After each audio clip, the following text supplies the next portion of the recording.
Andolsun ki Allah'a ve ahiret gününe kavuşmayı umanlar ve Allah'ı çokça zikredenler için Resulullah'ta güzel örnekler vardır.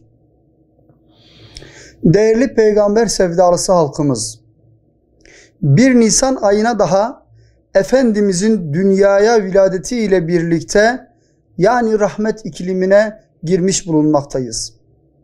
Nisan ayı gelince ortam huzurlu bir atmosfere girer, Efendimizin doğumu ile bir vuslat iklimi yaşanır. Bizler de peygamber sevdalıları olarak her yıl geleneksel hale getirdiğimiz Mevlid-i Nebi'nin heyecan ve coşkusunu yaşıyoruz. Malumunuz olduğu üzere Peygamber Sevdalıları Vakfı olarak her yıl Nisan ayında Resul-i Ekrem Efendimiz'i anma ve anlama kastıyla birçok merkezde Mevlid-i Nebi etkinlikleri yapmaktayız. Bu yılda Nisan ayında yine birçok farklı merkezde Mevlid-i Nebi etkinliklerini gerçekleştireceğiz inşallah.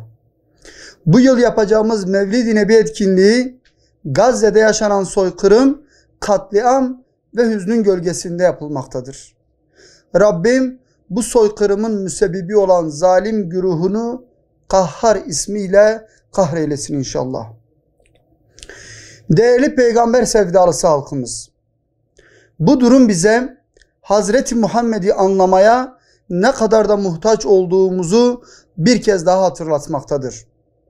İçinde bulunmuş olduğumuz bu soykırımların, katliamların ve acı feryatların bitmesi, kurtuluş ve selamete ermesinin, ümmetin birlik ve beraberliğinin ancak ve ancak Resul-i Ekrem aleyhissalatu vesselam'ı anlamakla, onun siretini ve sünnetini okumakla ve aynı zamanda yaşamakla mümkün olacaktır.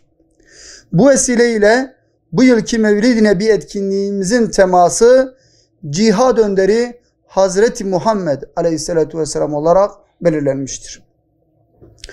Tüm peygamber sevdalısı halkımızdan talebimiz şudur: yapılacak olan Mevlid-i Nebi etkinliğinin bahar havasında kutlanması, eş, dost ve akrabaların davet edilmesi ve aynı zamanda etkinlik gününe kadar Resul-i Ekrem Efendimizle ilgili salavat-ı şeriflerin sürekli dillerde olmasıdır. Aynı zamanda bu ayı Efendimizin viladeti hürmetine ikram ve ihsan ayı olarak bilip öyle idrak etmemizdir.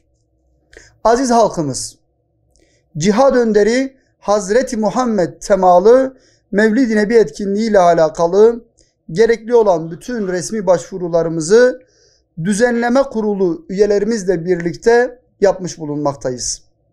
Bu kapsamda 28 Nisan Pazar günü saat 13.30'da Diyarbakır Nevroz Miting alanında bu etkinliğimizi yapmayı planlıyoruz.